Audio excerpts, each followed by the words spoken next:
जय गोपीजन वल्लभा जय गिरिवरधारी यशोदानंदन व्रज यशोदानंदन व्रज जनरंजन यमुना तीरा तीरा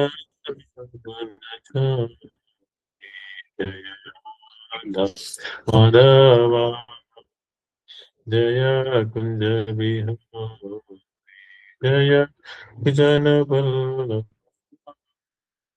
जय गिरिवरधारी यशोदानंदन व्रज जनरंजन यमुना तीरा वनचारि हरे कृष्ण कृष्ण कृष्ण हरे हरे हरे राम राम राम राम हरे हरे हरे कृष्ण कृष्ण कृष्ण हरे हरे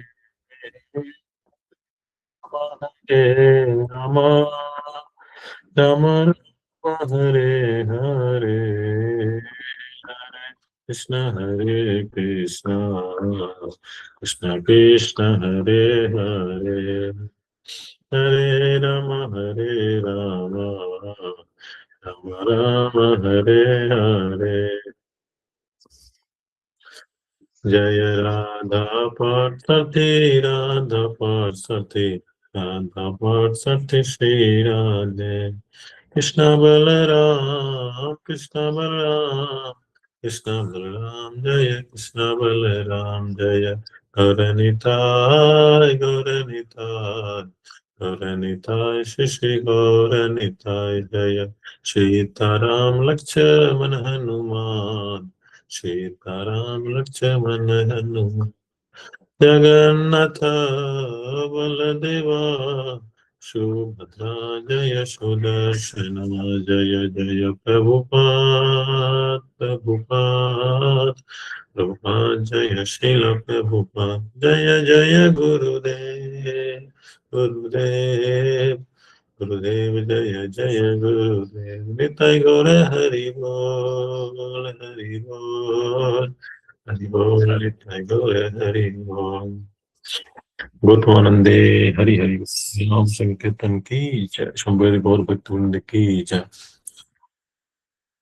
तो श्रीमद् भागवतम का जो ये कक्षा है जिसमें हम लोग चर्चा कर रहे हैं स्कंद 1 चैप्टर 19 और आज का जो श्लोक है ये है श्लोक संख्या 20 1.19.20।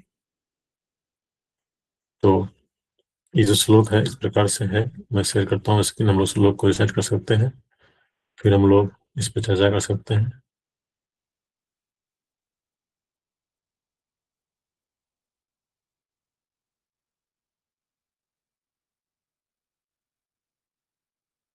वन 1.19.20। तो पहले मैं शेयर करता हूँ, फिर आप लोग भी बोलिएगा।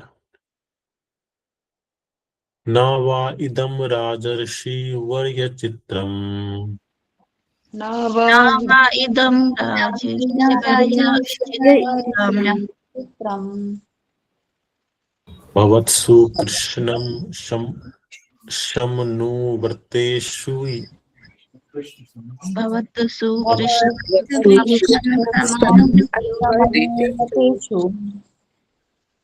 ये अध्यायशनं राजक्रीटजुष्टम् ये अध्यात्मम्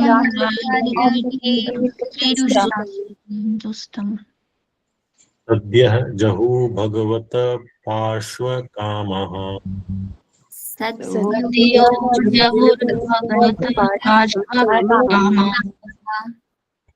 न वा इदं राजर्षि वर्य चित्रम्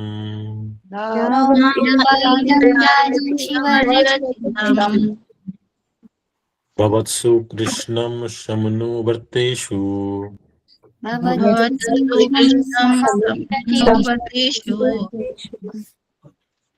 ये अध्याशनम राजक्रीटजुष्टम ये अध्यात्मराजकीर्तिजुष्टम् सद्यः जहुः भगवत् प्राशकामः सद्यः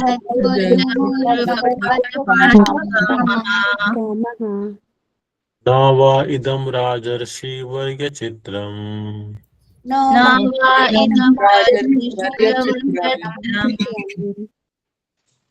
भवत्सु कृष्णं शमनुवर्तेषु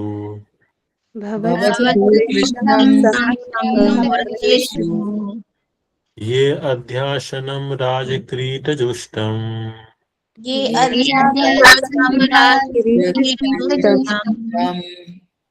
दुष्टं सद्यः जहु भगवत् पार्श्वकामः सद्यो जहु भगवत्पार्श्वकामः।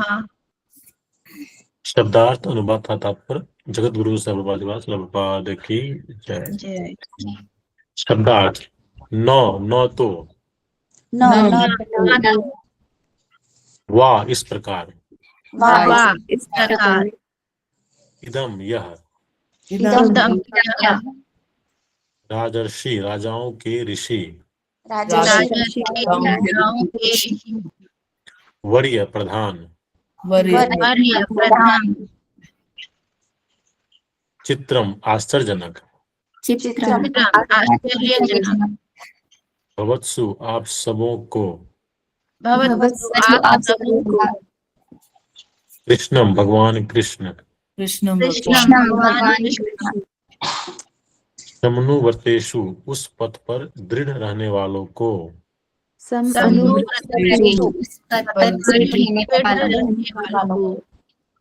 ये जो अध्यासनम सिंहासनारूढ़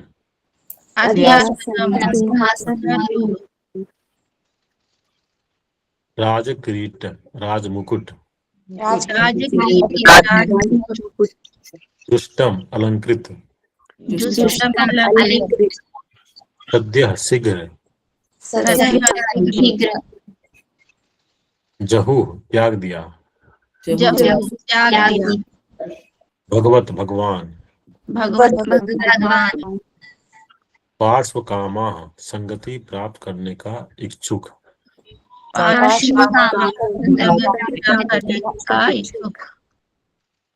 अनुवाद मुनियों ने कहा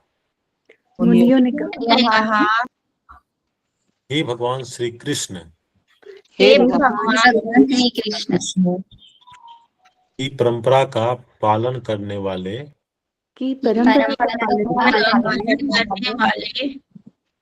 पांडुवंशी राजर्षियों के प्रमुख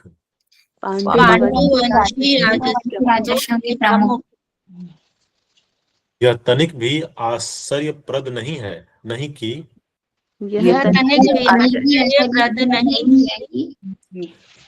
आप अपना वह सिंहासन अनेक राजाओं के मुकुटों से सुसज्जित है भगवान का नित्य सानिध्य प्राप्त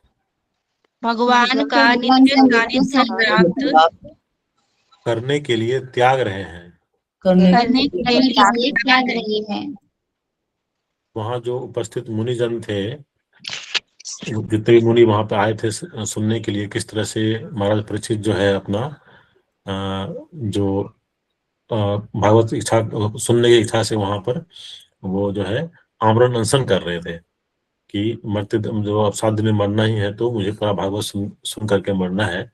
तो वहाँ सारे ऋषि मुनि आए थे तो वो सब क्या बोल रहे हैं, हे भगवान श्री कृष्ण की परंपरा का पालन करने वाले पांडुवंशियों राजर्षियों के प्रमुख परीक्षित महाराज कह रहे हैं यह तनिक भी आश्चर्यप्रद नहीं कि आप अपना वह सिंहासन जो अनेक राजाओं के मुकुट से सुसज्जित है भगवान का नित्य सानिध्य प्राप्त करने के लिए त्याग रहे हैं। ओम नमो भगवते वासुदेवाय ओम नमो भगवते वासुदेवाय ओम नमो भगवते वासुदेवाय नारायणं नमस्कृत्यं नरं चैवं नरोत्तमं देवीं सरस्वतीं व्यासं ततो जयमुदीरये। कष्टप्रायेषु भद्रेषु नित्यं भागवत सेवया भगवती उत्तमं श्लोके भक्तिर्भवति नैष्ठकी। ओम ज्ञानतिमिरन्धस्य ज्ञानञ्जनशलाकया चक्षुरुन्मीलितं येन तस्मै श्रीगुरुवे नमः। श्रीचैतन्यमनोभीष्टं स्थापितं येन भूतले संरूपः कदा मह्यं ददाति स्वपदान्तिकं। वन्दे अहं श्रीगुरु श्रीयुतपदकमलं श्रीगुरून् वैष्णवांस श्रीरूपं सागरजातं सहगणरघुनाथं वितं तं सजीवं साधयितं साधूतं परिजनं सहितं कृष्ण चैतन्य देवं श्रीराधा कृष्ण पादान् सह मिलिता श्री विशाखान्वितांस। हे कृष्ण करुणा सिंधु दीनबंधु जगतपते गोपेश गोपिकांत राधा कांत नमस्तुते। तप्त कांचन गौरांगी राधे वृंदावनेश्वरी सुहानुष्ठ देवी प्रणमामि हरिप्रिये। वाञ्छाकल्पतरुभ्यश्च कृपासिन्धुभ्य एव च पतितानां पावनेभ्यो वैष्णवेभ्यो नमो नमः। जय श्री कृष्ण चैतन्य प्रभु नित्यानंद श्री अद्वैत गदाधर शिवासादि गौर भक्तवृंद। हरे कृष्ण कृष्ण कृष्ण हरे हरे, हरे राम राम राम हरे हरे। नमो विष्णुपदाय कृष्णपृष्ठाय भूतले श्रीमते भक्तिवेदांत स्वामी नाम्ने नमस्ते सत्पदेवे गौरवाणी कृष्णाने निर्विशेष शून्यवादी पार्श्वात् देशधारिणे। हरे कृष्णा। तो आज जो ये भागवतम का चर्चा है, स्कंद 1 चैप्टर 19 श्लोक संख्या 20 की सेवा मुझे दी गई है। आप सभी भक्तों के चरण कमलों में ये प्रार्थना करते हुए कि आप सभी आशीर्वाद दीजिए कि मैं तो बिल्कुल भी योग्य नहीं हूँ भागवतम पे चर्चा करने के, लेकिन ये सेवा करके मुझे दिया गया है। मैं जो भी बोलूँ वो गुरु परंपरा, हमारे शिला प्रभुपाद, हमारे गुरुदेव, उनकी प्रसन्नता में हो, आपसे भक्तों की प्रसन्नता के लिए हो। तो ये जो है सेवा मैं प्रारंभ करता हूँ। हरे कृष्ण। तात्पर्य से हम लोग प्रारंभ करते हैं, सातों को पढ़ते हैं, फिर चर्चा भी करेंगे। इसके देख पा रहे हैं आप लोग? हाँ जी प्रभु जी, दिख रहे हैं। तो एक बार श्लोक का अनुवाद हम लोग फिर से पढ़ते हैं, फिर तात्पर्य को हम लोग करेंगे और उस पर चर्चा भी करेंगे। तो वहां जो उपस्थित मुनिगण थे वो कह रहे हैं, हमने पिछले श्लोक में पढ़ा था, काफी दिन हो गया, वहां इसका देखते हैं। पिछले श्लोक में क्या था कि वहां पर एकत्र सारे ऋषियों ने भी महाराज परीक्षित के निर्णय को सराहा।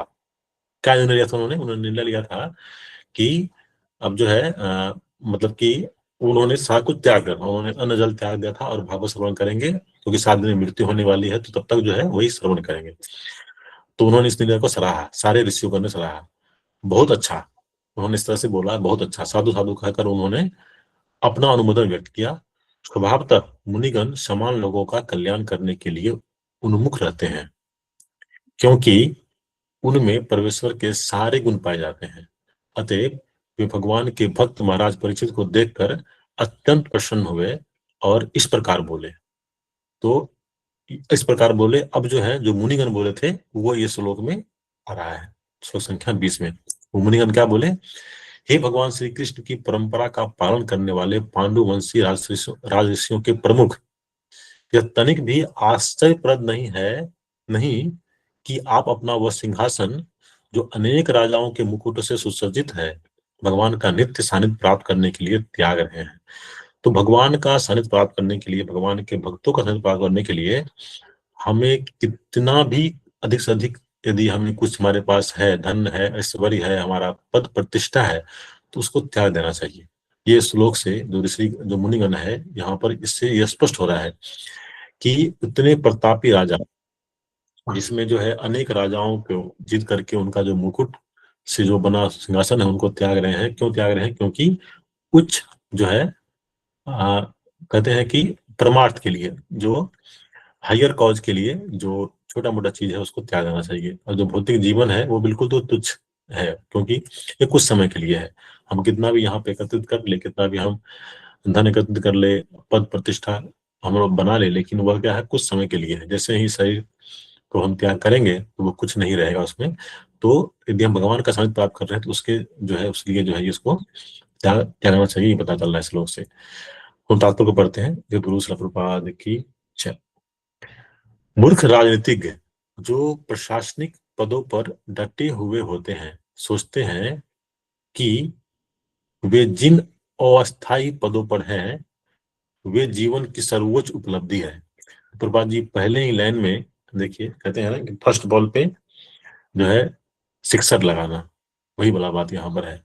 प्रभुपाद जी पहले ही लाइन में जो है इतना जो है स्ट्रॉन्ग बात यहाँ पे कह रहे हैं, जो कि लोगों को पढ़ते ही लगेगा कि ये क्या बात कह रहे हैं, क्या जो है, क्योंकि अभी जो है 99% लोग जो है 99 पॉइंट से भी ज्यादा कर सकते हैं कि वो यही सोचते हैं कि हमारे जीवन की सिद्धि क्या है, हमारे जीवन की उपलब्धि क्या है, कि हम अच्छा से अच्छा पोस्ट प्राप्त कर लें, है ना, हम डीएम बन जाएं, और उससे भी अधिक जो है मतलब जनरली जो होता है लोगों का कि सरकारी सरकारी विभाग में अच्छे पोस्ट पे चले जाएं, अच्छे अफसर बन जाएं, या उससे भी अधिक किसी को लगता है कि अफसर पे भी यदि शासन करना है तो फिर नेता बनना है, राजनीतिक बनना है ना।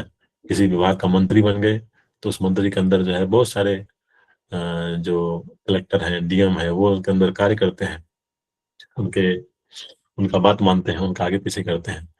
तो इस तरह से जो 99.9% जो लोगों का ये सोच होता है कि जीवन का सर्वोच्च उपलब्धि क्या है, कि हम अच्छा पोस्ट को प्राप्त कर लें, या अच्छा अच्छा प्रशासनिक राजनीतिक पद हो या प्रशासनिक पद हो, कोई सा प्राप्त कर ले, वही सर्वोच्च उपलब्धि है। और प्रभुपाद जी क्या कर रहे हैं कि ऐसे के लोग क्या है, मूर्ख हैं, है ना।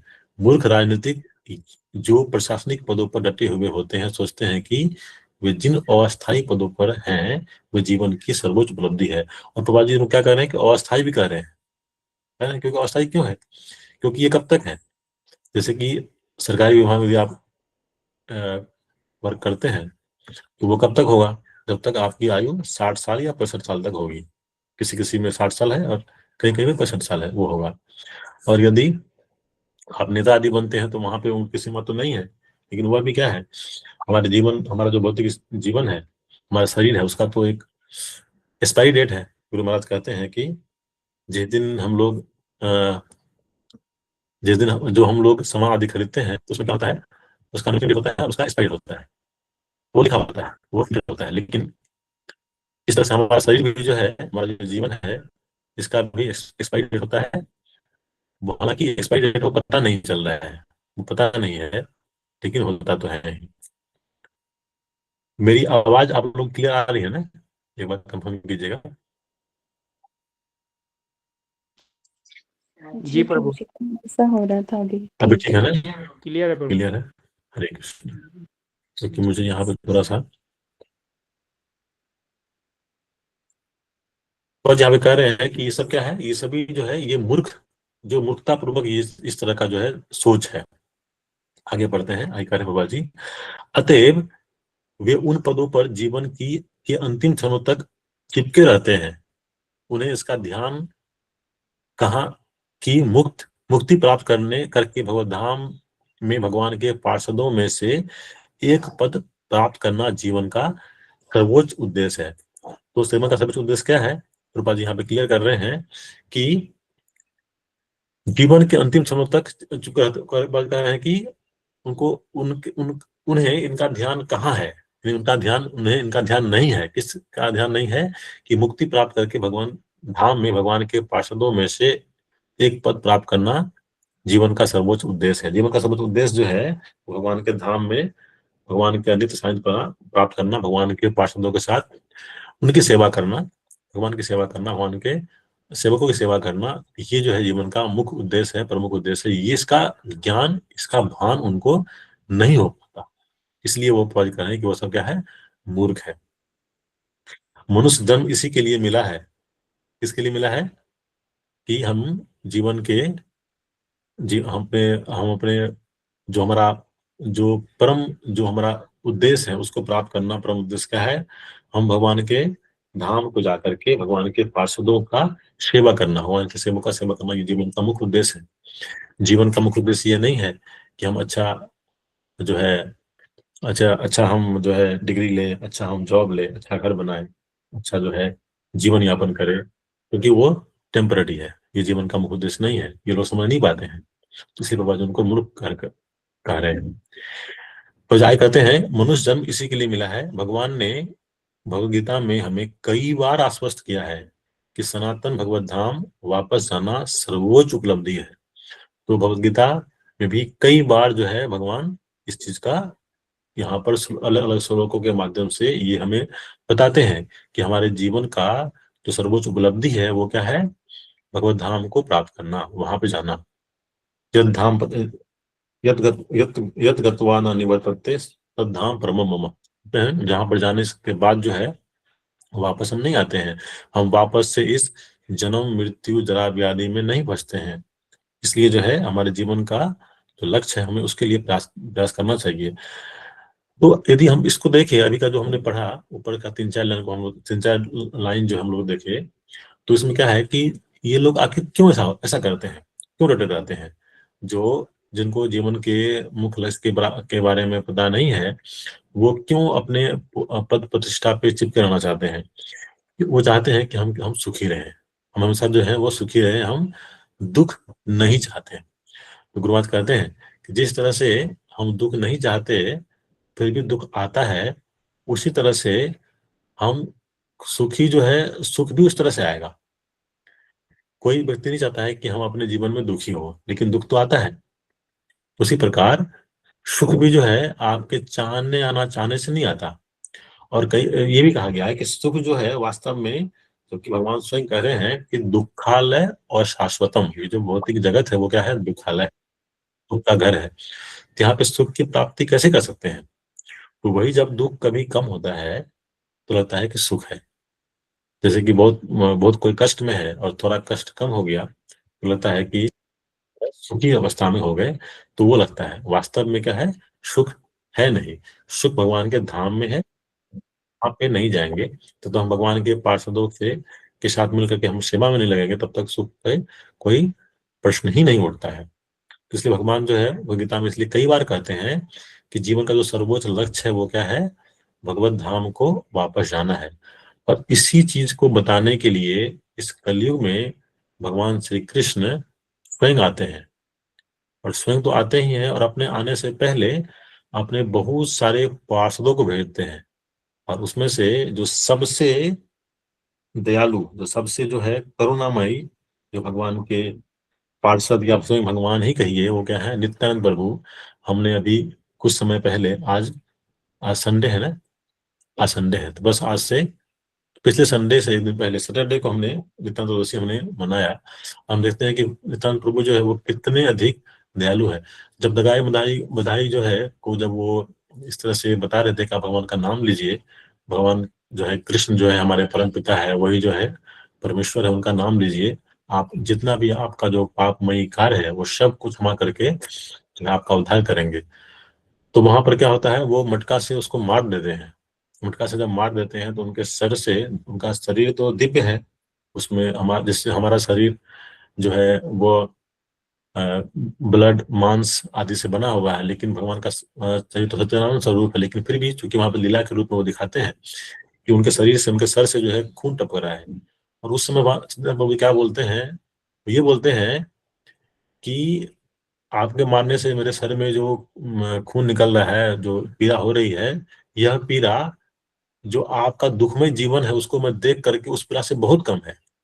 कहने का मतलब नित्यानंद प्रभु ये कहना चाह रहे हैं वहां पर कि आप जो दुखमय जीवन बिता रहे हो, आप जिस तरह से भौतिकवादी जीवन में लगे हुए हो, आप मदिरा पान कर रहे हो और तरह तरह का आप पापमय कार्य कर रहे हो, वह देख करके जो मुझे पीड़ा हो रहा है कि आप इतने कष्ट में हो, वो देख करके मुझे कष्ट हो रहा है, वो इस कष्ट से बहुत कम है। वो जो कष्ट है, वो इस कष्ट, ये जो कष्ट है जो आपने मुझे अभी दिया, सर पे मार करके तो ब्लड निकल रहा है, ये कष्ट जो है उस कष्ट से बहुत कम है। कहने का मतलब इस कष्ट से मुझे फर्क नहीं पड़ रहा है, फिर भी वो प्रार्थना कर रहे हैं कि आप भगवान का नाम लीजिए। तो कितना अधिक जो है भगवान दयालु है कि कलयुग में इस तरह से खुद आते हैं खुद आते हैं भक्त का उद्धार करने के लिए, उनको बताने के लिए कि किस तरह से जो है आपका उद्धार हो सकता है। और यदि उस चीज को हम प्राप्त ना करें, इस चीज को भी हम यदि जानने का प्रयास ना करें, प्राप्त ना करें, तो ये हमारा बहुत बड़ा दुर्भाग्य है। प्रभुपाद जी यहाँ पे उदाहरण दे रहे हैं आगे कि प्रहलाद महाराज ने भगवान नरसिंह से प्रार्थना करते हुए कहा कि प्रहलाद महाराज जो है नरसिंह कहते हैं, हे प्रभु, मैं जितना हे प्रभु, मैं जीवन की भौतिकवादी शैली से अत्यधिक भयभीत हूँ। मैं आपके इस भयावह नरसिंह रूप से तनिक भी भयभीत नहीं हूँ। भगवान का जो नरसिंह रूप था, आप सभी ने ये लीला पढ़ा है, देखा है, सुना है कि जो नरसिंह, जब भगवान नरसिंह देव जो है हिरण्यकश्यप का वध कर देते हैं, तो वो इतने अधिक उग्र होते हैं, इतने अधिक गुस्सा में होते हैं कि उनके सामने कोई भी देवी देवता, यहाँ तक कि ब्रह्मा जी भी आने से मना कर देते हैं। और सब जो है देवी देवता प्रार्थना करते हैं लक्ष्मी जी से कि आप जाइए, आप तो, आपके तो वो स्वामी हैं, आपके पति हैं, तो आप उनको शांत कर पाएंगे। तो पहले तो लक्ष्मी को लगता है कि हाँ मैं शांत कर पाऊंगी, लेकिन जब लक्ष्मी जी देखती है कि इतना अधिक गुस्सा, इतना अधिक जो है उग्र रूप है, तो लक्ष्मी जी कहती है कि मैंने आज तक कभी अपने स्वामी का ऐसा रूप नहीं देखा, इतना उग्र रूप देखा। तो वह भी नहीं जाती है, वह भी भयभीत होती है जाने से, कोई नहीं जाते वहां पर। लेकिन प्रहलाद महाराज, चूंकि भगवान के शुद्ध भक्त हैं, वो जो है वो वहां पर जाते हैं, और प्रहलाद महाराज इस तरह से कहते हैं कि हे प्रभु, मैं जीवन की भौतिकवादी शैली से अत्यधिक भयभीत हूँ, मैं आपके इस भयावह नरसिंह देव रूप से तनिक भी भयभीत नहीं हूँ। लिखते हैं प्रभुपाद जी, यह भौतिकवादी जीवन शैली चक्की के पाठ के समान है।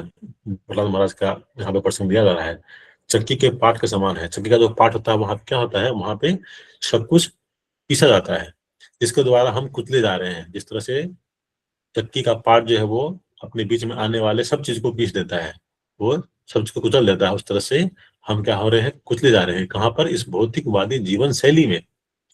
और आज का जो जीवन शैली है वो बिल्कुल ही इस तरह से हो चुका है।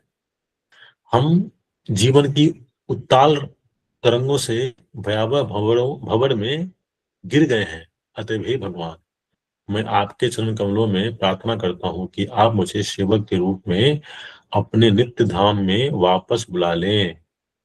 यही इस भौतिकवादी जीवन शैली की सर्वोच्च मुक्ति है। मुझे इस भौतिकवादी जीवन का अत्यंत कटु अनुभव है। मैंने अपने कर्मों के वशीभूत होकर जिस जिस योनि में जन्म लिया है, मुझे दो बातों का पीड़ादायक अनुभव हुआ है, अपने प्रिय के विक्षोभ तथा अवांछित भेंट। तो जिस जिस, प्रहलाद महाराज यहाँ पर स्पष्ट कर रहे हैं कि जिस जिस योनि में मैंने जन्म लिया, उस योनि में क्या हुआ है, तो दो मुख्य चीज हुआ है। एक क्या हुआ है, अपने प्रिय से विक्षोभ तथा अवांछित से भेंट। तो क्या होता है, वहां पे हम किसी भी योनि में जाते हैं तो कई बार क्या होता है, हमारे संगी, हमारे प्रियजन जो है वो क्या होता है, हमको छोड़कर चले जाते हैं। उससे क्या होता है, उससे हमें विक्षोभ होता है।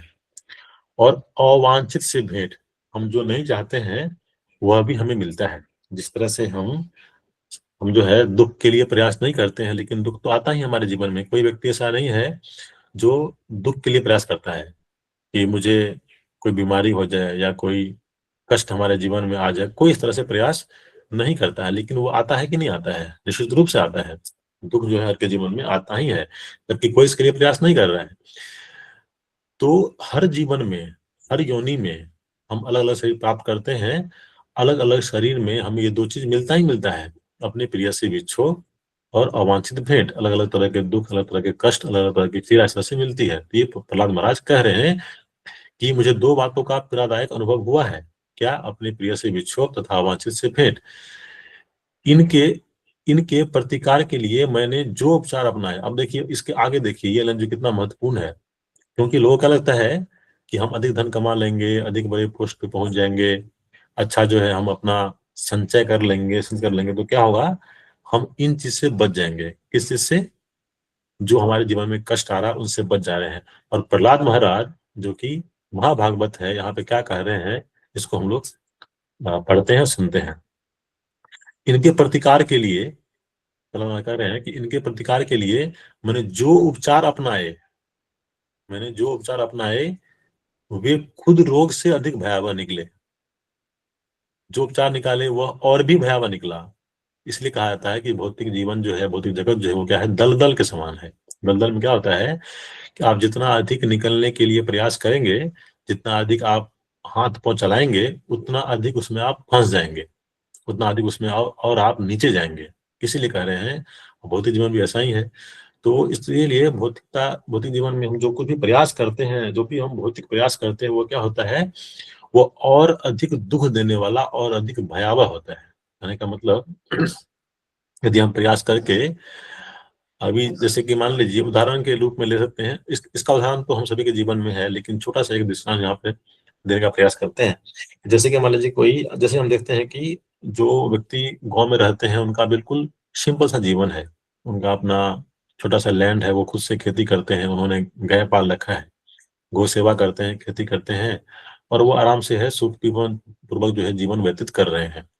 तो क्या होता है, उनको अच्छी नींद भी आती है, क्योंकि गांव में रह रहे हैं, अच्छा वहां पर उनको वातावरण मिलता है, प्रदूषण कम है, उन अ, सारे साग सब्जी मिलते हैं, गाय का दूध मिलता है, तो वो जो है वहां पर क्या होता है, स्पष्ट रूप से वहां पे वो निश्चित रूप से सुखपूर्वक जीवन व्यतीत करते हैं। लेकिन यदि उसमें मान लीजिए थोड़ा कष्ट भी आया, और उसको कष्ट को दूर करने के लिए वो क्या करते हैं, यदि वो कुछ कुछ पोस्ट जो लेने के लिए कुछ शहर आ जाते हैं, तो क्या होता है, फिर उसमें वो फंसते जाते हैं, है ना। पहले तो उसके लिए प्रयास करना, उस नौकरी के लिए प्रयास करना, उसके बाद जो है उसमें उससे जो फिर हमें धन संचित होगा, उसके उसके लिए फिर रहने के लिए और व्यवस्था करना, आदि आदि कारण जो है वो कर करके जो है वो माँ किस में क्या होता है, फंसते जाते हैं। जो उनका शांतिमय एक जीवन था, वो जो है अब क्या होता है, बिल्कुल वो पूरा व्यस्त हो जाते हैं, उनको समय नहीं मिलता है इनके लिए, भगवान की भक्ति करने के लिए, नाम जप करने के लिए, कुछ भी के समय के लिए समय उसको नहीं मिल पाता है। इसलिए कह रहे हैं कि इनके प्रतिकार के लिए मैंने जो उपचार अपनाए, इनके प्रतिकार के लिए जो अलग अलग जीवन में जो दुख मिलता है, पीड़ा मिलता है, उनके प्रतिकार के लिए मैंने जो उपचार अपनाए, जो हमने व्यवस्था किया, वे दुख, वे खुद रोग से अधिक भयावह निकले। तो जो रोग था उससे बचने के लिए जो उपचार निकाले, वो रोग से अधिक भयावह निकला। अतः प्रहलाद कह रहे हैं, अतः मैं जन्म जन्मांतर एक स्थान से दूसरे स्थान पर फिरता रहा, अलग अलग जन्म में अलग अलग जगह पर मैं जाता रहा, घूमता रहा, फिरता रहा, और मैं आप और मैं आपसे प्रार्थना करता हूँ कि आप मुझे अपने चरण कमलों में, मेरी वॉइस नहीं आ रही है आप लोग को? हरे कृष्णा। अब आ रही है प्रभु जी, ब्रेक हो गई थी। ओके माता जी। अतः मैं जन्मांतर एक स्थान से दूसरे स्थान में फिरता रहा, और मैं आपसे प्रार्थना करता हूँ कि आप मुझे अपने चरण कमलों में शरण दें। ये कौन प्रार्थना कर रहे हैं? प्रहलाद महाराज। प्रभुपाद जी तात्पर्य में ये कोट कर रहे हैं कि प्रहलाद महाराज ये जो है प्रार्थना कर रहे हैं, क्योंकि अलग अलग जन्म में अलग अलग तरह से दुख को प्राप्त करता रहा, तो अब मैं प्रार्थना करता हूँ कि आप अपने चरण कमलों में शरण दें। क्यों कह रहे हैं इस तरह से? क्योंकि हम लोग भजन गाते हैं ना, निताई पद कमला कोटि चंद्र सुशीतला। भगवान का जो चरण कमल है वो क्या है? कोटि चंद्र सुशीतल, है ना। चंद्रमा का जो प्रकाश होता है वो शीतल होता है, सूर्य का जो प्रकाश होता है वो क्या होता है? तीक्ष्ण होता है, तीखा होता है। अब तो शुरू हो जाएगा, ठंडा खत्म होने के बाद जैसे ही गर्मी आता है, तो जो सूर्य का प्रकाश होता है वो कितना तीखा लगता है, लेकिन जो चंद्रमा का प्रकाश होता है वो क्या होता है? शीतल होता है। तो वैसा नहीं, वह चंद्र कमल जो है एक चंद्रमा का प्रकाश नहीं नहीं करता है, वह है कोटि चंद्र सुशीतल, मतलब लाखों चंद्रमा के का जो शीतलता होगा उससे भी अधिक जो भगवान के चंद्र कमल जो है वो शीतल है। तो उसका जो है आश्रय प्रदान लेने के लिए प्रहलाद महाराज यहाँ पे प्रार्थना कर रहे हैं। तो पाद जी आगे लिख रहे हैं, पांडव राजा जो संसार के अनेक संतों से बढ़कर है, जीवन की भौतिकवादी शैली के कटु परिणामों से अवगत थे, वे कभी उस राज सिंहासन की चकाचौंध से मोहित ना थे जिस पर वे बैठे। वे सदैव भगवान का सानिध्य प्राप्त करने के हेतु उनके द्वारा पुकारे जाने के लिए उत्सुक उत्सुक रहते थे। महाराज परीक्षित महाराज युधिष्ठिर के सुयोग पुत्र थे। महाराज युधिष्ठिर ने अपने पुत्र के लिए सिंहासन छोड़ दिया, और इसी प्रकार महाराज युधिष्ठिर के पुत्र महाराज परीक्षित ने अपने पुत्र जन्मेजय के लिए सिंहासन छोड़ दिया। जो महाराज परीक्षित है, महाराज परीक्षित किनके पुत्र हैं? अर्जुन के प्रभु जी, अर्जुन के, सॉरी महाराज परीक्षित अभिमन्यु के प्रभु जी। अभिमन्यु के, सॉरी, हाँ अभिमन्यु के, हाँ। और अभिमन्यु किनके पुत्र हैं? अर्जुन के। अर्जुन के। तो कहने का मतलब जो महाराज परीक्षित हैं उनके जो दादाजी हुए वो कौन हुए? अर्जुन हुए। और अर्जुन के बड़े भाई महाराज युधिष्ठिर हैं, तो वो भी उनके दादाजी ही हुए, है ना। इसलिए लिखा हुआ है कि महाराज युधिष्ठिर अपने पौत्र, मतलब महाराज परीक्षित जो है युधिष्ठिर के क्या है? पौत्र है, पोता जिसको बोलते हैं, पौत्र। तो महाराज परीक्षित ने अपने पुत्र के लिए सिंहासन छोड़ दिया, युधिष्ठिर महाराज ने महाराज परीक्षित के लिए छोड़ दिया, और महाराज परीक्षित ने जो कि इनको जो है अब जो है 7 दिन के अंदर जाना है उनको, तो ये अपने पुत्र जन्मेजय के लिए सिंहासन जो है वो छोड़ दिया आसानी से।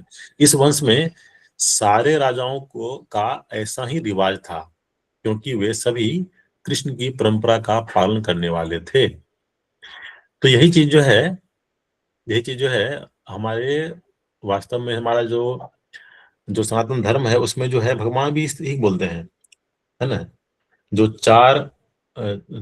4 वर्ण और 4 आश्रम, तो 4 आश्रम भगवान बताते हैं, चातुर्वर्ण मया सृष्टम गुण कर्म विभाग सा।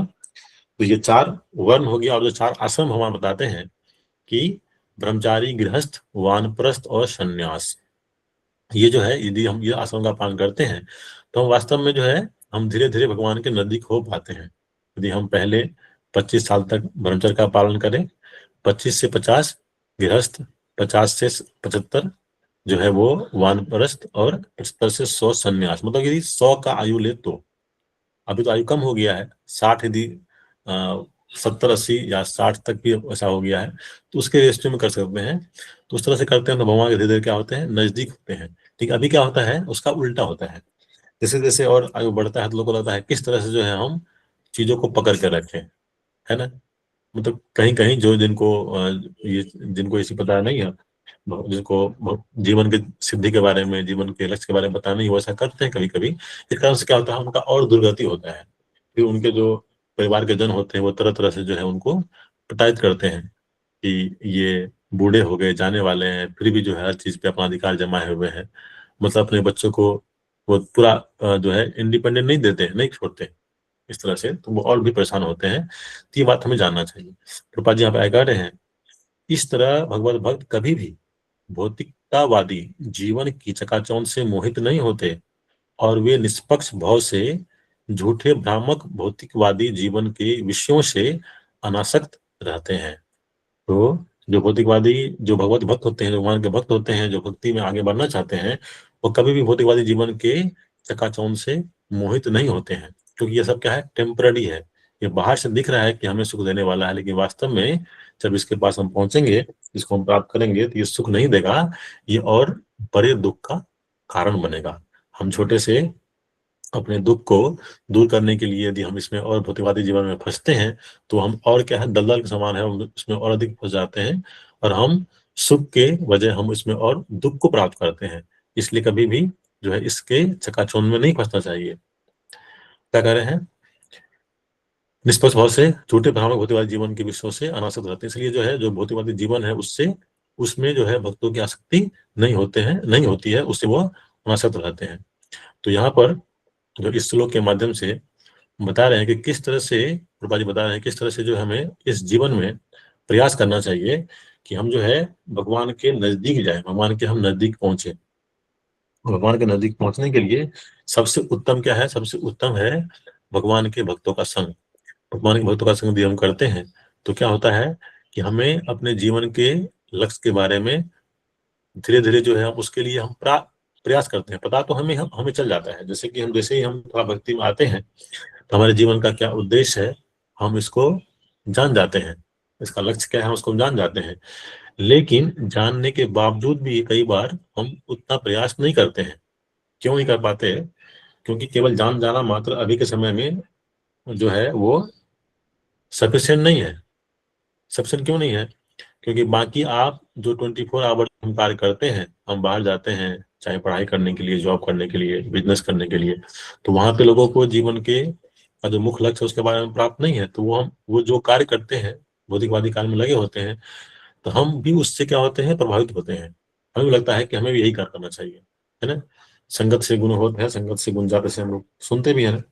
तो क्या होता है कि जिस तरह का हम सिस्टम में रहेंगे उसी तरह का हमारा चेतना हो जाएगा। भले हम जान रहे हैं लेकिन वो क्या होगा, वो ज्ञान छुप जाएगा। इसलिए बार बार संग करने के लिए कहा जाता है। यदि हम जो निश्चित रूप से यदि हम भगवान के भक्तों के संग में आते हैं, उनका हम संग प्राप्त करते हैं, तो ये जो हमें हमारे जीवन में ये चीज, हमारा जो लक्ष्य है वो बना हुआ रहता है कि हमें भगवान की भक्ति करनी है, और हमें जो भगवान की भक्ति करके भगवान के धाम को वापस जाना है। इसलिए भक्तों का संग बहुत आवश्यक है। भक्तों के संग से हमें धीरे धीरे प्रेरणा भी मिलता है कि हमें जो है और अच्छे से नाम जप करना है, और अच्छे से हमें श्रवण करना है, और अच्छे से हमें सेवा करना है। तो जब इस तरह से हम और अच्छे से भगवान के भक्तों के सेवा करके हम अच्छे से नाम जप करते हैं, तो धीरे धीरे जो है हमारा अनर्थ जो है वो कटता है, और फिर जो है हम भगवान की सेवा में अच्छे से लग पाते हैं। तो आज का जो श्लोक है इसमें जो है जिस तरह से महाराज परीक्षित भगवान के सेवा प्राप्त करने के लिए, भगवान का सानिध्य प्राप्त करने के लिए, भगवान के भक्तों का सानिध्य प्राप्त करने के लिए जिस तरह से वो अपने जो जो असाधारण जो उनका जो वैभव था उनको त्यागने के लिए वो बिल्कुल भी घबराए नहीं। इस तरह से हमें भी प्रार्थना करना चाहिए कि हम भी जो है भगवान के भक्तों के संग में रह करके हम भी ऐसा सीख सके, हम भी ऐसा जो है प्राप्त कर सके, ताकि हम भी जो है अपने जो भी हमारा पद प्रतिष्ठा हमारा है, हमारा जो भी हम इस भौतिकवादी जीवन से लगे हुए हैं, हमारा जो अटैचमेंट है उसको हम त्याग सके और भगवान के दिव्य प्रेम में सेवा में लग सके, उनके भक्तों के सेवा में अपना रुचि बढ़ा सके, नाम जब बढ़ा सके। तो ये हमें प्रार्थना करना चाहिए। गुरु शिला प्रभुपाद की जय। यहीं पे मैं विराम देना चाहता हूँ। आपके भक्तों का कोई कमेंट है, कोई तो आप ध्यान रख सकते हैं, या कहीं कोई प्रश्न है जिसका मैं उत्तर दे पाऊं तो आप रख सकते हैं। हरे कृष्ण। हरे कृष्णा। ज्योति माता जी अनम्यूट कर सकते हैं। हरे कृष्णा प्रभु जी, सादर प्रणाम। हरे कृष्णा सभी को सादर प्रणाम। प्रभु जी, I have one question that fine, I accept कि द वर्ल्ड इज दुखालय शाश्वतम। सो जैसे and the real pleasure and real joy is contemplating on the name of God and devotee association and service, seva. यही सच्चा सुख है. So my question is that there are so many people in the world who are living such horrible and painful lives, like जो मतलब कि they are not having hands and feet, बहुत बुरी हालत में सड़क पे बैठे होते हैं, and so horrible painful life. तो हम उनको भी भगवान से कैसे जोड़े, क्योंकि हम तो कुछ है ही नहीं, हम बहुत तुच्छ है, पर वो भगवान उनकी सफरिंग्स को चुटकी में ठीक भी कर सकता है. I have read many such stories कि जहाँ पे कई ऐसे लोग हैं जिनके बहुत बुरी कंडीशन होती है, पर फिर भी वो लाइफ में बहुत कुछ भगवान की कृपा होती है उनपे. So they sufferings can cease if they content, if they मतलब कि enchant the name of God. पर ये बात ये कि उस वक्त वो इतनी तकलीफ में होते हैं कि उस वक्त दिमाग में आता नहीं है प्रभु का सिमरन करना. और कई ऐसे भी होते हैं कि जिनको पढ़ना लिखना भी नहीं आता, जो नाम भी नहीं जपा कर सकते, तो हम उनकी कैसे मदद करें कि वो किसी तरीके से भी भगवान से जुड़े, और वो उनके जो दुख है ना, जैसे लाइक कोई तपती धूप है, भगवान का नाम एक छाया की तरह है. जैसे तपती, कोई बंदा बहुत ही गर्मी में बैठा हो तो जाके पंखा चला दिया, तो वो मतलब कि भगवान का नाम वैसे काम करता है, शीतलता प्रदान करता है. बंदा विकट सी विकट परिस्थिति में भी घबराता नहीं है, उसको पता होता है कि भगवान है. तो वो हम क्या करें कि दे कनेक्ट टू लॉर्ड. आपको समझ आ रहा है मैं क्या कह रही हूँ? जी माता जी, आपका प्रश्न है कि जो लोग दुख में है और बहुत परेशान है, जिनके पास कोई साधन भी नहीं है, और क्योंकि उनको चूंकि रोजी रोटी के लिए इतना संघर्ष करना पड़ता है कि उनके पास बाकी सुनने के लिए करने के लिए समय ही नहीं, उनको क्या करें? तो उनके लिए माता जी इसीलिए है, सुनने के लिए भी नहीं, दे आर डिबिलिटेटेड, हाथ पैर भी नहीं है और कुछ खाने को भी नहीं मिलता, बहुत बुरी कंडीशन में है, और उनको पढ़ भी नहीं सकते, लिख भी नहीं सकते. हम उनको जैसे बुक्स देंगे भी तो वो कैसे पढ़ेंगे? हाँ, they can not hold it. और कईयों को पढ़ना लिखना भी नहीं आता, एंड ऐसी स्थिति में तो कोई भी अपना मानसिक संतुलन भी खो बैठता है, कई इंसान. It is normal. तो मतलब सिमरन भी नहीं होता, कईयों को नाम सिमरन करना भी नहीं आता. हम ऐसे लोगों को कैसे प्रभु से जोड़े कि क्योंकि जो हम नहीं कर पा रहे हैं वो प्रभु कर देंगे. तो how to help them out? Yes माता जी. तो उनको जो है ना माता जी, उनके सामने हम जो है कीर्तन कर सकते हैं, उनको प्रसाद दे सकते हैं. उनको यदि संभव हो सके हमारे से, तो उनको हम ऐसे स्थान ला सकते हैं. उनको हम यदि संभव हो सके उनको हम दिखा सकते हैं, वो जो है भगवान का जो लीला स्थली है वहाँ पे उनको हम कर सकते हैं. और ये तो आसान है कि उनको हम प्रसाद दे सकते हैं. यदि हम खुद में घर से जो है, यदि हमारे घर के आसपास है, तो हम अपने घर में जो है कुक करें, भगवान को अच्छा से भोग लगाएं, कीर्तन करें, भगवान को भोग लगाएं, और उनको जा करके हम प्रसाद दें. या उनको हम बुला सकते हैं आसपास तो बुला सकते हैं, वहां पर उनके सामने कीर्तन कर सकते हैं, उनको प्रसाद दे सकते हैं। जैसा परिस्थिति आप बता रहे हैं, ऐसे परिस्थिति में तो उनको एक तरह से हेल्प कर सकते हैं प्रसाद और कीर्तन के माध्यम से, क्योंकि जब वो भगवान के नाम सुनेंगे और भगवान का प्रसाद पाएंगे तो धीरे धीरे जो उनका दुखमय जो वो जीवन है उससे वो धीरे धीरे बाहर निकल पाएंगे, और फिर हो सकता है कि वो जो है उनका चेतना धीरे धीरे से और जो है भगवान भगवान में लग सके। तो वहां पे माता जी ये कर सकते हैं, क्योंकि वो पढ़ भी नहीं पा रहे हैं, वो हाथ पैर भी नहीं है, होल्ड भी नहीं कर पा रहे हैं, पुस्तक को जा भी नहीं सकते हैं, तो उनको हम प्रसाद दे सकते हैं, उनके सामने बैठ करके कीर्तन कर सकते हैं, या ग्रुप में इस तरह से ये कर सकते हैं माता जी। हरे प्रभु जी कृष्ण। हम एक और चीज कर सकते हैं ना, कि अगर मान लो हम घर से प्रसाद नहीं लाए हैं, हमारे पास कुछ है ही नहीं, तो हम जैसे कोई जूस ले लिया या फिर कुछ खाना लेके मन में भगवान को प्रसादम के रूप में भोग लगा दिया कि प्रभु इसे भोग लगाओ, और फिर उनको बड़े प्यार से हेल्प करके सर पे थोड़ी सी हाथ फेर के बड़े प्यार से सांत्वना दी कि बेटा ठीक हो जाएगा, गॉड विल, थोड़ा उनका हौसला बढ़ाया कि जिससे उनके यस अंदर माता जी, भगवान के लिए विश्वास जागे। हम ऐसे भी कर सकते हैं ना यस प्रभु जी? कर ओके। सकते हैं माता जी, आप बोल And सकते हैं कि Prabhuji, भगवान को one more वहां पे question. ऐसे There अरे are some one question, please. There are some ladies who are suffering so much in the life. और भगवान करे ऐसा नर्क में जीवन किसी को ना मिले. Who are living in these what to say sex workers. हाँ, मतलब कि ऐसी लेडीज की हम कैसे हेल्प करें कि वो उस दलदल से बाहर निकल सके, वो भगवान से कनेक्ट हो सके, क्योंकि हम वहां जा भी नहीं सकते, इट्स रिस्की। हम वहां जाके बुक डिस्ट्रीब्यूशन भी नहीं दे सकते। हम उनको किस तरह से हम उनको भगवान से कनेक्ट करें विदाउट गोइंग देयर, ताकि क्योंकि हमें अपनी भी सेफ्टी देखनी है, but we want them to come out of that whatever condition there are in, it's very painful condition, वो उस दलदल से निकलकर भगवान से जुड़ जाए। What to do? जी माता जी, उसके लिए भी जैसे यही है, जैसे कि हम लोग संकीर्तन करते हैं तो हम लोग क्या होता है, हम किसी प्लेस पे नहीं जाते हैं, हम लोग रोड से संकीर्तन करते हुए निकलते हैं। जैसे रथ यात्रा होता है या शोभा यात्रा होता है, या हम लोग कीर्तन करते हैं, नगर संकीर्तन करते हैं, तो हम क्या करते हैं, सड़क से हम लोग कीर्तन करते करते धीरे धीरे हम लोग वहां से गुजरते हैं, और साथ में हम लोग प्रसाद का बकेट भी रखते हैं, प्रसाद भी बांटते हैं, कीर्तन भी करते हैं। तो इसके माध्यम से हम उनको भी हम हेल्प कर सकते हैं। वो कीर्तन सुनेंगे तो निश्चित रूप से अपने घर से, अपने कमरे से, अपने मकान से बाहर निकलेंगे, बालकनी में आएंगे, हो सकता है कि वो रोड तक आए और वो कीर्तन की ध्वनि सुनेंगे, भगवान का नाम सुनेंगे, उससे उनका शुद्धता होगा। और उसी में से कुछ हैं, एक दो जो है वो आगे बढ़ के प्रसाद भी आके लेते हैं, ऐसा भी कई बार जो है होता है, वो आगे प्रसाद भी लेंगे। इस तरह से कर सकते हैं। तो हमारे आसपास जो टेम्पल है उनसे हम जुड़ करके हम उनके एरिया में नगर संकीर्तन निकाल सकते हैं, संडे को निकाल सकते हैं, या किसी दिन इस तरह से इवनिंग में जब समय मिले आप भक्तों को, तो संकीर्तन निकाल सकते हैं, वहां पे प्रसाद बांट सकते हैं, ऐसा कर सकते हैं माता जी। ओके प्रभु जी, थैंक यू। हरे कृष्ण। हरे कृष्ण। आयुषी माता जी। हरे कृष्ण प्रभु जी, दंडवत प्रणाम।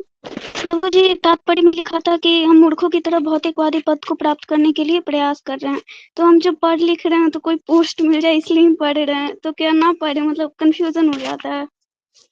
नहीं नहीं माता जी, बिल्कुल ऐसा ऐसा नहीं सोचना है इसमें। हमें तो पढ़ना है ही। अभी तो सपोज कि हम जैसे इस कक्षा में ऐसे भी है स्टूडेंट है, जैसे कि आप पढ़ाई कर रहे हैं अभी, तो पढ़ना ही है, लेकिन इसी को जीवन का उद्देश्य नहीं समझना है कि हमें अच्छे से पढ़ाई करना जो करके अच्छा जॉब लेना है, बस हमारा जीवन जो सेट हो गया। जीवन सेट होने वाला नहीं है यहाँ पर। ये पढ़ना तो आपको अच्छे से है ही, अच्छे से पढ़ना है, अच्छा डिग्री प्राप्त करना है, अच्छे मार्क्स लाने हैं, और अच्छा आपको जॉब भी लेना है, ये सारा आपको करना है। लेकिन ये हमारे जीवन का अल्टीमेट गोल नहीं है, ये समझना है। जीवन का अल्टीमेट गोल क्या है? भगवान के भक्तों का सेवा करना, भगवान के धाम को वापस आना, भगवान की भक्ति को बढ़ाना, है ना।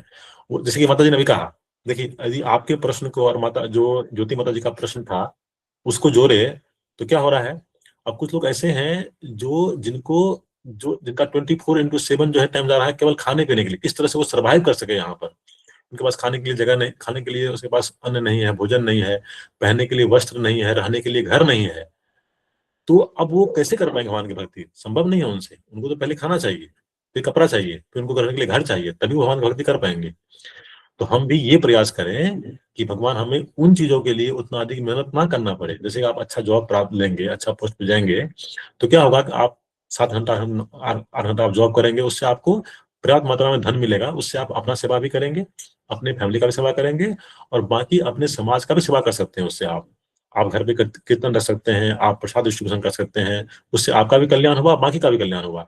यदि आप अच्छे से नहीं पढ़ेंगे तो क्या होगा, फिर हम अपने जीवन यापन के लिए भी हम बहुत संघर्ष करेंगे। फिर हमें क्या होगा, इतना संघर्ष हम करेंगे तो फिर हम भगवान को याद नहीं कर पाएंगे, उसमें हम नहीं लग पाएंगे, यदि ऐसा हमारा वो हो गया तो ये बिल्कुल इसका तात्पर्य ये ना निकाले कि हमें पढ़ाई नहीं करना, हमें पढ़ाई तो बहुत अच्छे से करना है। अभी हम हम स्टूडेंट है तो हमें बहुत अच्छे से पढ़ाई करना है, इसलिए हम टाइम को बांटते भी है। जो हमारा 24 आवर है तो 8 आवर हमारा हो गया अपने शरीर के लिए, मतलब उसमें 8 आवर्स में हमारा 5-6 घंटा सोना और 1-2 घंटा हमारा अपना जो है बाकी दिनचर्या करना, उसमें करना, उसके लिए 8 घंटा। फिर 8 घंटा जो बचा है वो पूरा पढ़ाई करना है 8 घंटा में, यदि आप स्टूडेंट है तो। जो जॉब कर रहे हैं वो जॉब करेंगे, जो बिजनेस कर रहे हैं वो बिजनेस करेंगे 8 घंटा, और बाकी जो 8 घंटा बचा उसमें भगवान की भक्ति करनी है। ऐसा जो है वो हम लोग इसको डिस्ट्रीब्यूट करते हैं, 8+8+8 करते हैं। तो ये तात्पर्य ये बिल्कुल ना निकाले कि हम अच्छे से पढ़ाई ना करें, बिल्कुल अच्छे से पढ़ाई करना है। अच्छे से पढ़ाई करेंगे तभी हम जाकर के अच्छे से सेवा कर पाएंगे। लेकिन उसको वो ये नहीं समझना है कि यही जो है अच्छे से पढ़ाई करके जॉब प्राप्त कर लिया बस हो गया, वो नहीं, ये बात नहीं है। इस तरह से समझना करना पड़ेगा। और इसीलिए जो है हम लोग यहाँ पर जो है प्रत्येक जितने भी भक्त यहाँ पे होते हैं उनको एक मेंटर मिलता है, एक गाइडेंस मिलता है, यहाँ पर स्पिरिचुअल मेंटर मिलता है। तो बिल्कुल आप उनके आप कांटेक्ट में रहें। जो आपके जो गाइड है, आपके जो मेंटर है, उनसे बात करते रहे, पूछते रहे उनसे कि इस तरह से मैं जो आगे बढ़ रही हूँ वो सही है कि नहीं है, या कुछ मॉडिफाई करना है इसमें, वो बात करते रहे। है ना माता जी? जी प्रभु जी, थैंक यू। हरे कृष्ण। हरे कृष्णा। तो आई थिंक और करने का कोई कमेंट? ज्योति माता जी अनम्यूट कर सकते हैं। Prabhuji, I have one more question. Hare Krishna. My question is that we have 24 hours in a day. अगर हम क्या करें कि हम अपना हर कर्म को ही भक्ति बना ले। जैसे कि अब मैं पढ़ने जा रही हूँ तो मैं ये कहूँ कि ये मैं भगवान कृष्ण के लिए कर रही हूँ, no other purpose, service to my lord. और मैं बैठ के उसको पूरे एंथुजियाज्म, डेडिकेशन, कॉन्फिडेंस, फन से करूं। जैसे हनुमान जी ने लंका पे चढ़ाई की थी राम जी का कार्य समझ के, पूरे जोश से। एंड रास्ते में कितने हर्डल्स आए थे, सुरसा, कितने हर्डल्स आए थे, but he didn't give a pinch of importance to them. उनके दिमाग में ये था मेरा लक्ष्य वहां है, मुझे राम जी के लिए करना है। So that way. और मतलब दिमाग में कोई प्रभु के अलावा कोई और थॉट ना आए। जो घर में अगर किसी की काम भी करती हूँ तो service to my lord, no attachment with anyone, detachment के साथ loving, compassionate attitude and service to God. No other thought in my mind leaving my Lord. भगवान को छोड़ के कोई और सोच आई ना, क्योंकि कोई भी और आया दिमाग में अटैचमेंट हो सकती है, and that results in downfall. It can deteriorate your mental health also. तो expectations from nobody, everything only service to the Lord. और सिर्फ भगवान दिमाग में आए और कोई आई ना, because it upsets me when someone else enters my thought. तो वो कैसे मैं स्ट्रेट लाऊं? हरे कृष्ण। तो ये माता जी तभी हो सकता है कि जब हम जितने भी हमारे सगे संबंधी हैं, जितने भी हमारे मित्र हैं, कलीग्स हैं, सबको यदि हम भगवान का ही माने तभी ये संभव है। हम भी भगवान के हैं, उनके लिए हैं, उनका है और उनके लिए ही है। पहले तो हम ये समझे हम भगवान के अंश हैं और भगवान की सेवा करने के लिए ही हैं। और हमारे साथ जो भी लोग हैं, हमारे परिवार के जन हैं, जो भी लोग हैं, वो सब भी उनके अंश हैं और उन्हीं की सेवा के लिए हैं। तो फिर हम इस भाव को हम डेवलप कर सकते हैं। तो ये हम जानते तो हैं ये चीज को, लेकिन इसको कई बार हम लोग नहीं कर पाते हैं। उसी के लिए हम लोग को ये जो है व्यवस्था दिया गया है कि हम जो है एसोसिएशन करें, हम जो है संघ करें, हम जो भक्तों का संघ करें। हम देखेंगे जैसे आप टेम्पल में जाते हैं, अभी हमारे समाज में फेस्टिवल था पिछले संडे को, आज से जस्ट जो पिछला संडे बीता है 1 तारीख को, 1 फरवरी को, वहां पर समय फेस्टिवल था।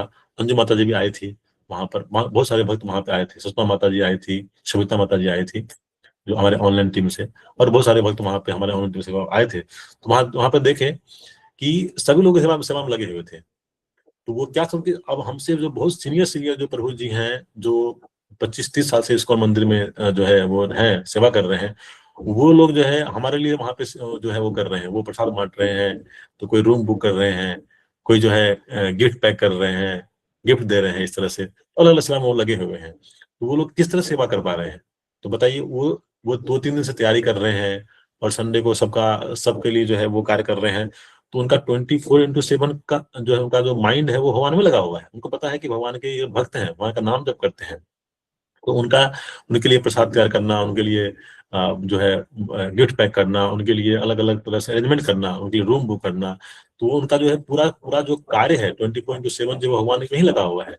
इसलिए जब हम विजिट करते हैं ऐसी जगह को, ऐसे जब फेस्टिवल होता है, जैसे कि संडे का लव फिस्ट होता है हर इस्कॉन मंदिर में, या जो है 6 महीने पे हमारा ये बायएनुअल जो हमारा समर फेस्टिवल होता है, या हमारा यात्रा होता है, जब हम ऐसे यात्रा में भाग लेंगे, ऐसे फेस्टिवल में भाग लेंगे, ऐसे लव फिस्ट में हम जाएंगे संडे संडे को, तो वहां देखेंगे किस तरह से जो भक्त लोग हैं किस तरह से भगवान की सेवा में लगे हुए हैं। उनका चेतना हमेशा 24/7 वो सोएंगे भी तो इसी सोचते हैं कि जो है अभी मैं सोता हूँ 5 घंटे बाद मैं उठूंगा ताकि मैं और अच्छे से सेवा कर पाऊँ। तो उनका सोना भी जो है भगवान का सेवा ही है एक तरह से, वो समझिए आप।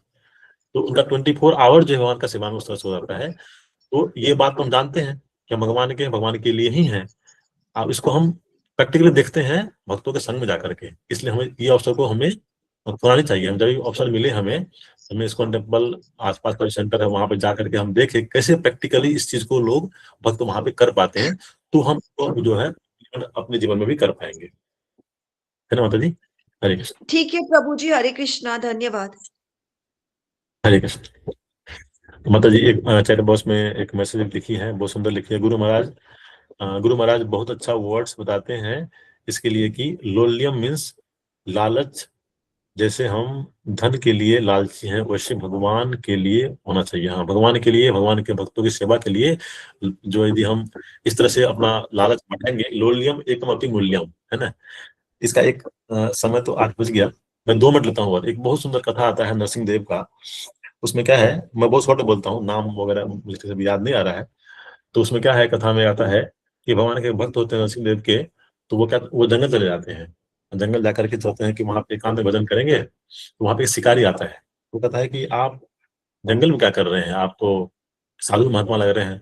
तो बोलते हैं कि मैं ना ऐसे ऐसे व्यक्ति का खोज कर रहा हूँ जो आधे सिंह है और आधे नर है। उनका कमर से नीचे तो वो नर है, 2 पांव है, उसके ऊपर जो सिंह है। तो बोलते हैं ऐसा व्यक्ति भी होता है क्या? उसको शिकारी बोलते हैं। बोलते हैं हाँ, उसी को मैं खोज कर रहा हूँ। वो चाहते हैं कि शिकारी यहाँ से चला जाए ताकि मैं एकांत में बैठ के भजन करूँ। तो वो कहते हैं ठीक, मैं आपको हेल्प करूंगा, मैं ढूंढता हूँ। शिकारी बोलते हैं। साधु बोलते हैं कि नहीं नहीं, आप ढूंढ नहीं पाओगे, आप छोड़ दो। मैं नहीं नहीं, मैं ढूंढ लूंगा, यदि मैं नहीं ढूंढ पाया ना तो मैं आत्महत्या कर लूंगा, ऐसे करके। तो ठीक है, बोलते हैं ठीक है जाइए। वो अपना साधना करते हैं साधु, अपना वो शिकारी पे जाते हैं ढूंढने के लिए। और चूंकि उसका लोल्यम वो इतना अधिक तीव्र होता है, इच्छा उनका भगवान को ढूंढने का, वो पूरा ढूंढते हैं, पूरा जंगल 2 3 4 5 बार वो ढूंढ लिया, कहीं नहीं मिले उनको। तो लास्ट में जब संध्या हो जाता है तो वो भगवान से प्रार्थना करते हैं, भगवान आप तो मुझे उस व्यक्ति से मिलाए नहीं, अब तो मैंने प्रण लिया था कि मैं आत्महत्या कर लूंगा, तो मैं मरने जा रहा हूँ।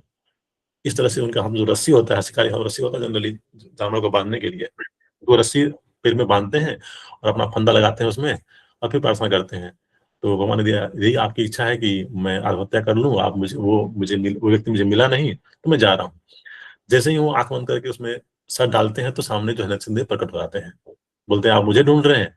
वो देखते हैं, उनको बड़ा आश्चर्य लगता है, तो ये कौन सा व्यक्ति है। तो उनको ले जाते हैं उनके पास, साधु के पास, कि देखो ये जो है व्यक्ति आपके मिल गए। बोलते कहाँ है?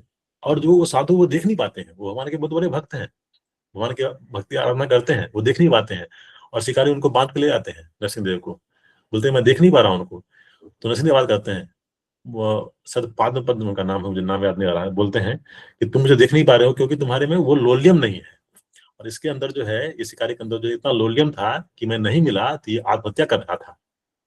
तो ये जो लोलियम है, ये जो भक्तों का संग करना, भक्तों के भगवान के भक्तों का सेवा करना, ये लोलियम जो है, लोलियम एकम अपि मूल्यम, जन्म कोटि क्या था, जन्म कोटि मतलब हमारे हमारे कोटि जन्म की भी यदि हमारी सुकृति है, उससे भी हम भगवान प्राप्त नहीं कर सकते हैं।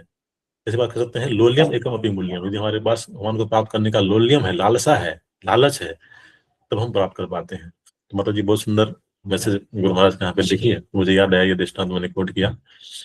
तो ये जो है हमें भी प्रयास करना है कि हमारे अंदर भी ये लोलियम हो, हमारे अंदर ये लालसा हो, हमारे अंदर ये लालच हो कि हम भगवान के भक्तों का संग कर पाए, उनका हम सेवा कर पाए, तभी जाकर के हम भगवान की भक्ति को प्राप्त कर सकते हैं। हरे कृष्ण। तो नेहा माता जी का हैंड रेज है, माता जी आप अनम्यूट कर सकते हैं। हरे कृष्ण प्रभु जी, दंडवत प्रणाम। बहुत बहुत अच्छा सेशन था, इंटरैक्टिव रहा। एक्चुअली मैं अभी ज्योति माता जी ने एक प्रश्न पूछा था ना कि प्रभु जी हम ये कैसे करें कि हम जो है जब हमें सारे काम करने हैं तो हम ये सोचें कि ये हम कृष्णा के लिए सर्विस कर रहे हैं। तो जस्ट मैं उसके मतलब उसके रिगार्डिंग एक अपना एक्सपीरियंस शेयर करना चाह रही हूँ। मे बी वो हो सकता है कि बेनिफिशियल हो या उनको कुछ उससे आंसर मिले। एक्चुअली ज्योति माता जी जैसा आपने कहा कि कई बार क्या होता है कि हमें या मैं अपना एग्जांपल लूं, हमें रहना है घर में और हमें बहुत सारे काम देखने हैं और बहुत सारी चीजें ऐसे आती है कि हमारा मन नहीं करता है किसी काम को करने का ना।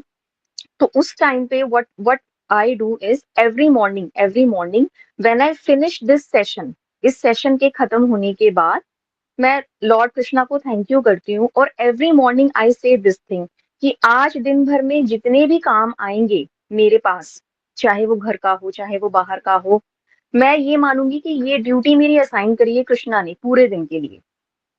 फिर उसमें क्या होगा, कुछ काम ऐसे होंगे जो मेरी चॉइस के होंगे जिनको मैं बहुत मन से करूंगी और कुछ ऐसे होंगे जो मेरा मन नहीं करेगा करने का, मुझे दिखेगा उसमें नेगेटिविटीज हैं, हर्डल्स हैं, है ना।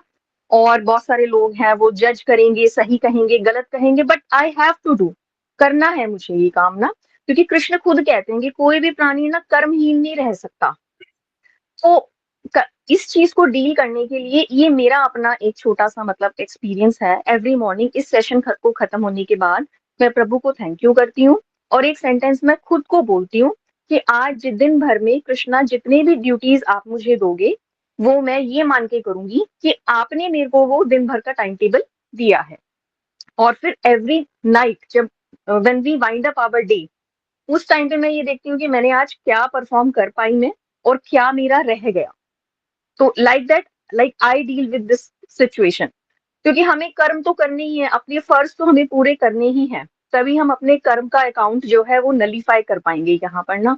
अगर हम ये सोचेंगे कि ये हमारा मन नहीं कर रहा है लेकिन बहुत सारे लोग हैं उसमें हमें पीछे खींचने वाले हैं, हर्डल्स हैं, तो कई बार हम एस्केप भी करने लग जाते हैं, हम ह्यूमंस हैं। So this is how like I deal with this situation. Hopeful हो सकता है कि शायद आपको हेल्प करे। So that was my opinion. Thank you. हाँ जी माता जी, थैंक यू। अब मैं इसको इम्प्लीमेंट करूंगी। मैं घर से बाहर डेंटल की जॉब के लिए भी जाऊंगी, मैं कहूंगी I am doing it for you Krishna, and if it is your will then help me get it, and wherever I get it, help me take it as your prasadam and do it as your service, and not bother about the hurdles which are coming in the way. Thank you, I will try. या एक और इसमें मैं add करना चाहूंगी। Like अगर मैं अपनी जर्नी की बात करूं माता जी, तो I am a PhD and पिछले 2 सालों से मैं मतलब घर पर हूँ क्योंकि मेरी मदर बेड रिडन है और मेरे पास सिचुएशन ये है कि मेरे पास जॉब के काफी ऑफर्स थे अब्रॉड के भी, बट मैं उनको छोड़ के जा नहीं सकती हूँ। तो इसीलिए मैं इवन अपने घर से दूर भी ट्रैवल नहीं कर सकती हूँ उनको छोड़ के। तो पिछले 2 साल से मैं भी प्रोफेशनली बहुत स्ट्रगल कर रही हूँ। तो इस दौरान मैंने भक्ति में आकर के ना यही चीज को समझा कि वो जो है वो हमारे लिए प्लान करता है, और जब हम लाइफ में एक ऐसी स्टेज पे होते हैं कि इतना अच्छा क्वालिफिकेशन लेके इतना सब कुछ होने के बाद भी we are not doing like anything professionally which we could have done, तो वो जो फेज है उसमें हमें लगता है क्या करें, क्यों करें, है ना, क्यों दोबारा कोशिश करें। अभी वापस मैं उस फेज में आई हूँ कि मुझे जीरो से स्टार्ट करना पड़ रहा है, मन नहीं करता, वो नेगेटिविटीज याद आती हैं, वो एक्सपीरियंसेस याद आती हैं, बट डेली अपने आप को ये रिमाइंड कराती हूँ कि जैसे वो फेज टॉप से जीरो पे आ गई मैं, अभी जीरो से मुझे वापस उठना है, तो आई हैव टू डू, मुझे बस डेली अपनी जो ड्यूटीज है वो पूरे करने हैं, मुझे अपना कर्म पूरा करना है।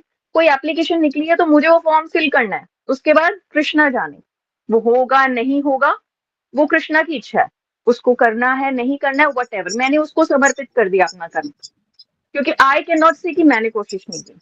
एक तो ये चीज, दूसरा हम अपना कर्म कृष्णा को समर्पित कैसे करेंगे, हम यही कर सकते हैं, हमने 100% अपना एप्लीकेशन फॉर्म फिल किया और उसको कृष्णा को सबमिट कर दिया, दैट्स इट। माता क्योंकि जी ले जाने वाला भी वही है। मेरे को भी यही है कि कोई पार्ट टाइम जॉब मिले जिससे मैं घर में अपनी मदर पे भी ध्यान दूं, अपने नेफ्यू नीस पर, फैमिली भी गॉड की गिफ्ट होती है, तो मैं उनको भी ध्यान दूं, उनको भी लव एंड कंपैशन दूं, उनकी भी केयर करूं। डैडी तो है नहीं मेरे, तो अब मैं ये रिस्पॉन्सिबिलिटीज के साथ पार्ट टाइम करूं, पर वो lord will take care, lord is very kind hearted. मैं आई एम सो ग्रेटफुल, मैं घर में बैठ के इतनी क्लासे की, इतना कुछ किया, मेरे को भी बिल्कुल जीरो से ही स्टार्ट करना पड़ेगा एक तरह से, इतना लंबा गैप पड़ गया है, but Lord is kind, he will help me, I am sure, but I will take it as his service.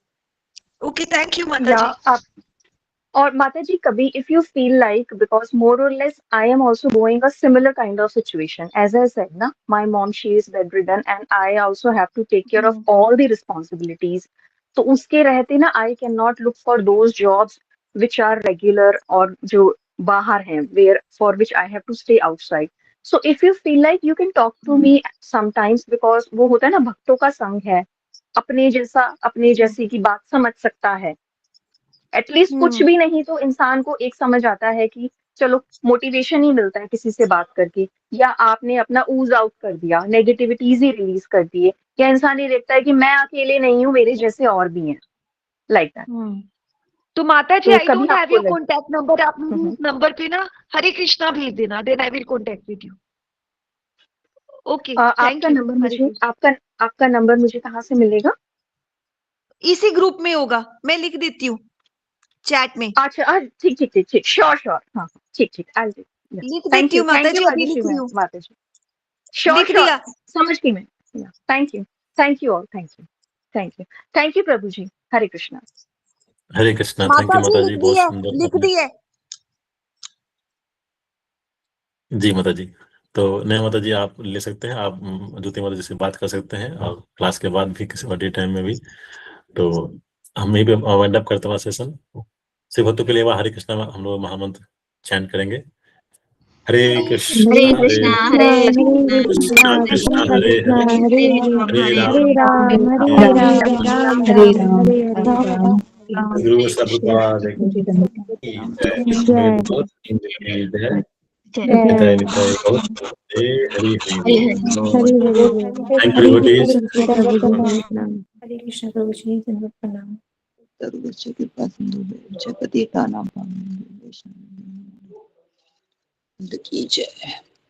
Hare Krishna Hare Krishna.